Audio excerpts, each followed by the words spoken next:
Good evening, guys, and welcome back to my channel. So tonight I have one of my favorite types of videos to share with you, and that is a perfume haul. And some of these were blind buys, some of them had been pre-smelled, and only one of them turned out to be a total fail. So I hope that you guys really enjoy. I also have a couple of samples to share with you from Maison Francis Kirkjohn that I'll just go over really quickly. And if you guys are new here, hello, my name is Alithia. Welcome to my channel. On this channel, we talk mostly about fragrance, but we also sometimes do a little bit of home decor, minimalism, decluttering, and that kind of thing. So if that is your vibe, definitely make sure to stick around and hit subscribe. And without further ado, let's get started.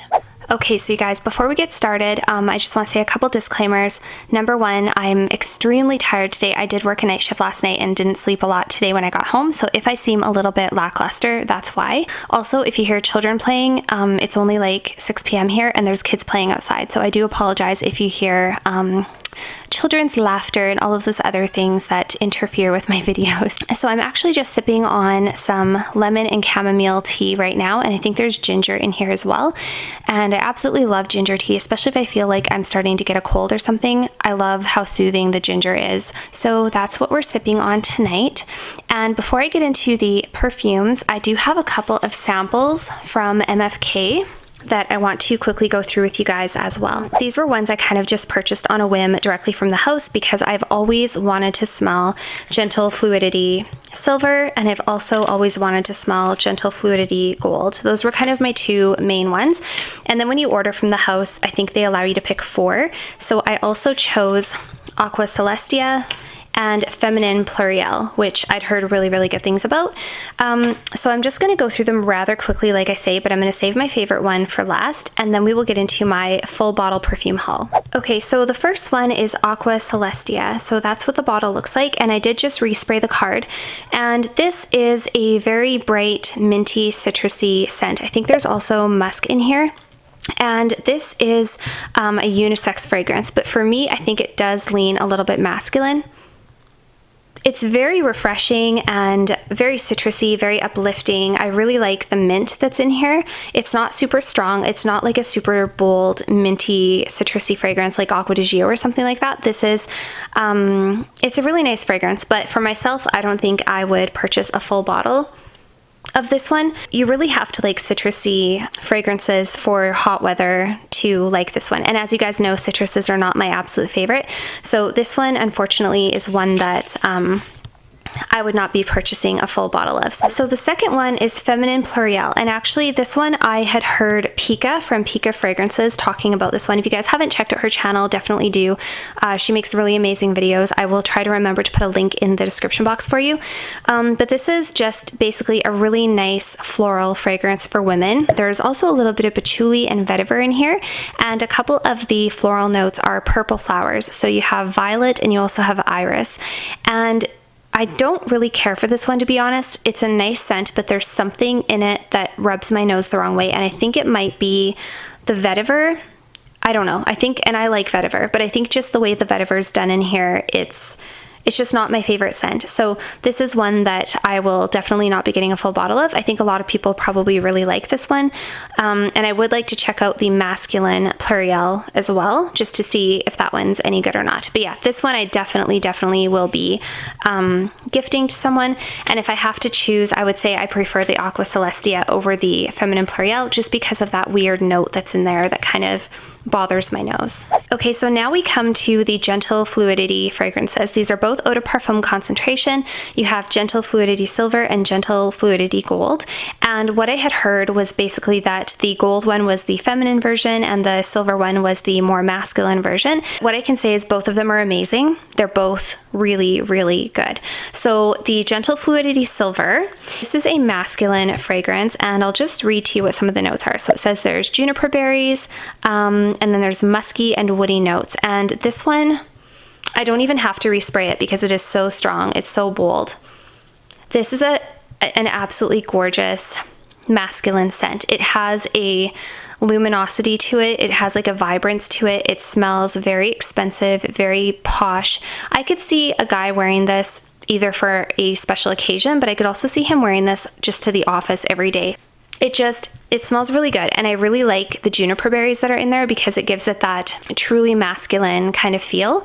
I really appreciate like fougere type of notes in men's fragrances. I like something that's a little bit piney, a little bit foresty, green, stuff like that. So anyways, this is absolutely gorgeous, and I'm definitely going to be showing this to my boyfriend. I think this would be a great one for any guy out there. Really, really nice.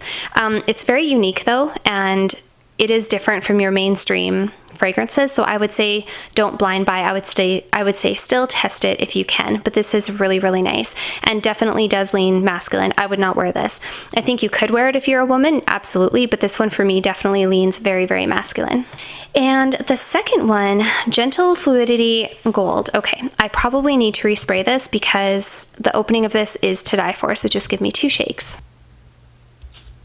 I got my finger again. You guys, I hate when I spray my finger because then I can't get it off, and this lasts forever. Oh my gosh, you guys, this is so good.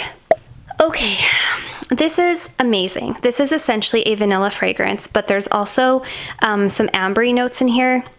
And I believe there's also that juniper berry that's also in the men's, but it's very, very understated. This is so gorgeous. This is so gorgeous. When I first smelt it, I almost actually thought I liked it better than Baccarat Rouge.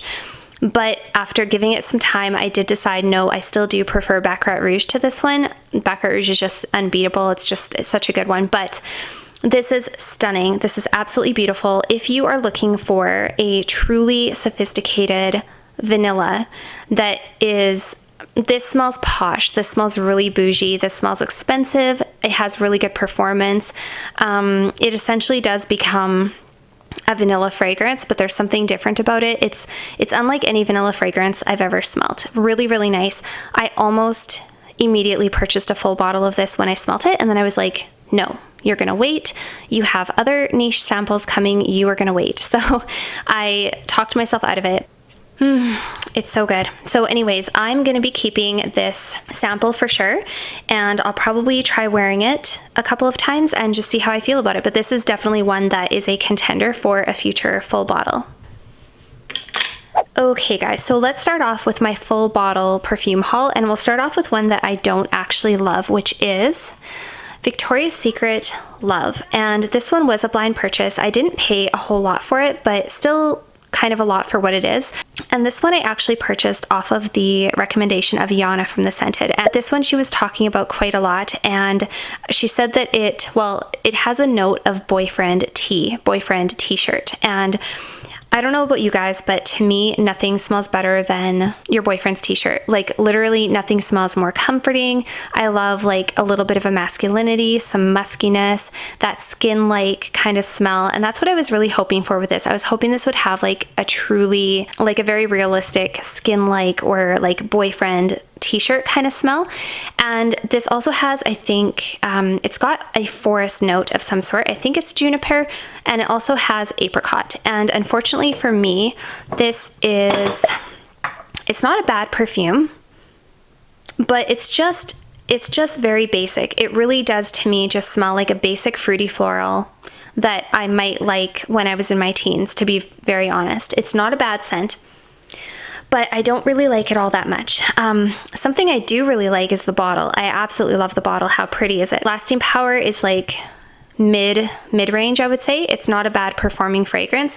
I like the opening better than the dry down. It's a nice, easy to wear perfume, but it's not one that I will be keeping by any means, which is a real shame because look how cute the bottle is. So that is my only fail from this entire perfume haul.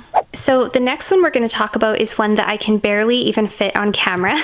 This is actually kind of a monstrosity of a bottle. This is Kenzo Flower L'Elixir. This one has been raved about by so many people. The bottle is so huge I can't even fit it on camera, you guys. This one is very, very hard to get your hands on in discount websites. I've had my name on a cancellation list for a really, really long time, and it just doesn't seem to come back in stock. And then I discovered it in Canada at the Hudson's Bay, so that is where I purchased this one from. This is actually, it's quite a nice scent, but I have to say that for all the hype that it got, I'm not super, super wowed by it. This is, I'm gonna take the lid off because it's just like, So this is basically a fruity, gourmand, powdery scent. There is some mandarin in here, I believe. There is raspberry, there's powdery notes, there's praline, and what I mostly get from this is that raspberry and the praline and the powdery notes. When I first sprayed this, I was totally in love. I'm not gonna lie. I was like, oh my gosh, this is so good. This is worth every penny. But it really pays to take some time with fragrances before going crazy about them and before going nuts. That's something I'm starting to learn slowly, is I need to take my time with perfumes and not just be like, oh my God, this is the greatest thing ever, like the first time I smell it, because I do have a habit of doing that, and I want to take my time with fragrances, not only for myself, but also so that when I tell you guys about them, it's a little bit more well thought out. And this is a nice scent. It's, like I say, it's a fruity gourmand with some powdery notes. It's nothing wow, it's nothing crazy, it's not groundbreaking. I do really like it, but I can't say it's a favorite. I can't say it's a favorite, and I can't promise I will have it forever. The longevity on this is pretty good. I would say this is like a 5-6 out of 10 for longevity. It projects okay. It's not huge, but it's not terrible. It's just a pretty fruity floral scent with some powdery notes and quite a strong raspberry note in the opening. So if that's your thing, if you like a strong raspberry note and you like gourmands and you like powdery fragrances, you'd probably really like this one. But I have to say, I don't think it's worth quite all the hype that I've been seeing on everyone's channels. So that is my Kenzo Flower Le Elixir, and not a fail, but not a favorite. Okay, you guys, and the next one is an absolute love, and this was not a blind purchase. I have been wanting Tobacco Vanille from Tom Ford in my collection for a long time. The very first time I ever smelled this was in Las Vegas a couple of years ago, maybe 2 or 3 years ago. I loved it at the time, but I didn't really, at that time I wasn't really into perfumes as much as I am now, and certainly not for the price. Yeah, so I just didn't really give it a second thought, but I did like it, and it's kind of been stuck in the back of my mind ever since, and every time I smell a tobacco fragrance, I think about this one. So I finally got my hands on it. So this is the gorgeous box. I love everything about Tom Ford packaging.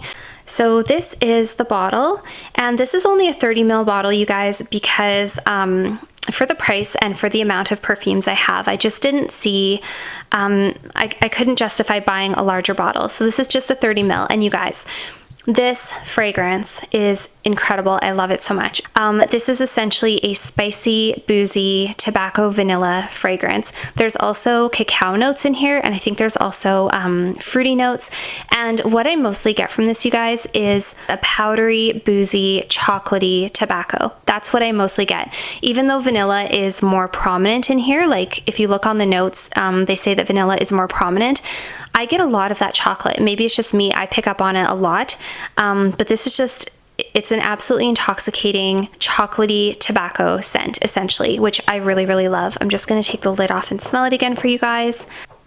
So you guys, I'm just in love with this bottle. I love it so much. Look how pretty it is. It's so good. It's honestly, this is perfectly unisex. I think anybody could wear this, man, woman. I don't think it really leans one way more than the other. I think it's actually perfectly unisex, and I love a good boozy nighttime smoky fragrance.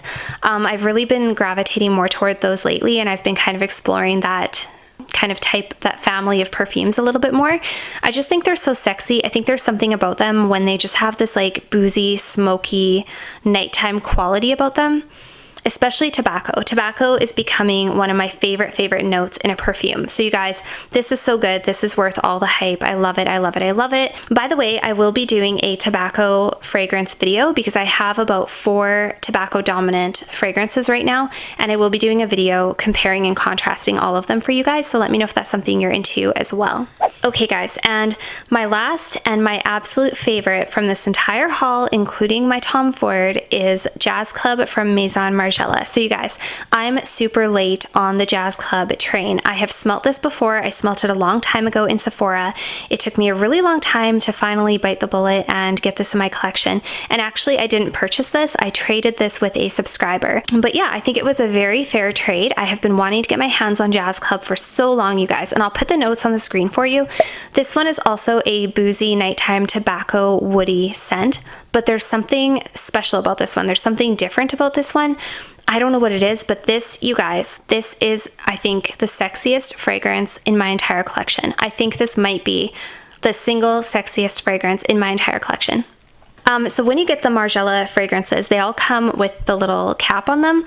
They look quite a lot cuter without that little paper cap, but the reason I keep the cap on there is because otherwise you can't really smell it, because there is no lid. So if you want to go up and just smell your bottles randomly, which I do a lot, that's why I like to leave the lid on there. And you guys, literally, oh my gosh, I can smell it from here. Every time I smell this thing, it does something to me that I don't even know. This is such a sexy perfume.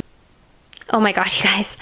This is so good. Oh my gosh. And this is also a unisex fragrance. And I think this one is also pretty balanced. It might lean slightly more masculine, but I don't care. I would wear this in a heartbeat.